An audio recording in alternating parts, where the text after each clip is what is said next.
Bismillahirrahmanirrahim. Assalamualaikum warahmatullahi wabarakatuh. Selamat datang kembali di channel kesayangan teman-teman semua, istighfar.id. Ya, teman-teman. Di topik kali ini, di video kali ini, kita akan bahas mengenai isu yang lagi rame nih, teman-teman.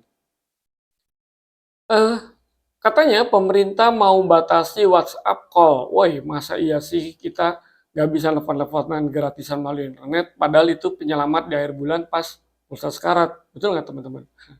Nah, betul juga sih. Jadi gini, beberapa hari terakhir beredar kabar bahwa pemerintah lagi nyusun rencana buat ngebatasi layanan VoIP alias Voice over Internet Protocol, yang artinya bisa jadi termasuk WhatsApp call, Zoom, Google Meet, sampai video callan, dan TikTok. Dan seperti biasa, netizen langsung ya berkomentar terhadap hal ini. Ya betul, karena memang ini banyak digunakan para pengguna digital pada saat ini, teman-teman. Eh, Sebelum kita bahas mengenai hal ini, sebenarnya berita ini betul nggak sih yang terlintas di media-media mainstream lainnya atau di media sosial? Jadi gini, teman-teman.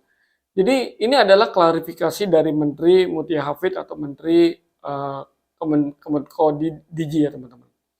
Menteri Komunikasi dan Digital yang baru itu ya, Bu Menteri Mutia Hafid langsung keluar dan bantah tentang karas kasus ini.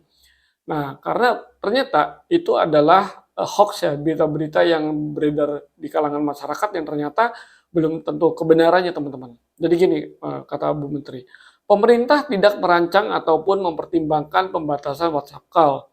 Di informasi yang beredar tidak benar dan menyesatkan. Oh, berarti salah, teman-temannya. Jadi perlu digarisbawahi nih, digarisbawahi bahwa berita-berita yang sudah tersebar di lingkungan masyarakat ternyata itu tidak benar. Ya, itu hoax.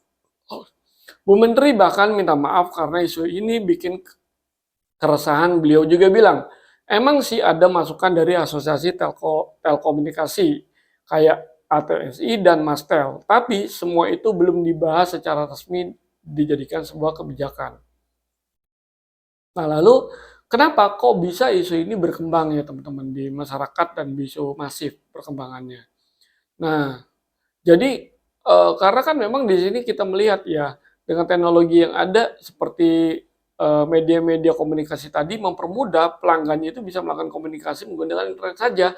Tapi dalam sisi provider itu biasanya dia menginginkan adalah komunikasi menggunakan pulsa, teman-teman, ya kan ya.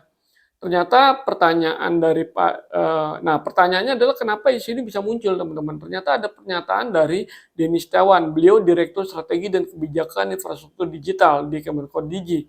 Beliau bilang, pemerintah lagi mengkaji regulasi buat layanan OTT, kayak WhatsApp, TikTok, YouTube, dan kawan-kawannya.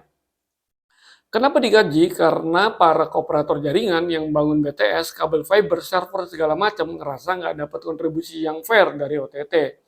Jadi mereka sudah membangun jaringan, infrastruktur yang begitu besar, menggelontorkan uang yang sangat besar, tapi tidak mendapatkan inputan atau keuntungan dari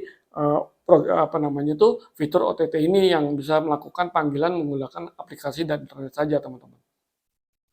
Mereka keluar duit gede, tapi yang panen traffic data malah aplikasi-aplikasi dari luar negeri.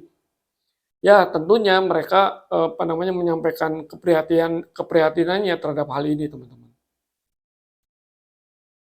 Kajian itu belum jadi kebijakan apa-apa, malah Bu Menteri Mutia lagi fokus ke hal yang jauh lebih penting buat kita semua, teman-teman. Jadi ternyata itu hoax dan itu lagi belum dimasuk ke dalam kajian-kajiannya, teman-teman. Oke, mungkin itu saja video dari saya. Semoga bisa bermanfaat bahwa kita harus bisa memilah dan memilih informasi-informasi mana yang memang itu dirasa itu penting, informasi dirasa itu benar, tapi bila mana itu hoax, mari kita abaikan saja, teman-teman. Baik, terima kasih. Kita tutup video kali ini dan sampai jumpa di video-video berikutnya. Saya ucapkan alhamdulillahirrahmanirrahim. Assalamualaikum warahmatullahi wabarakatuh. Bye-bye.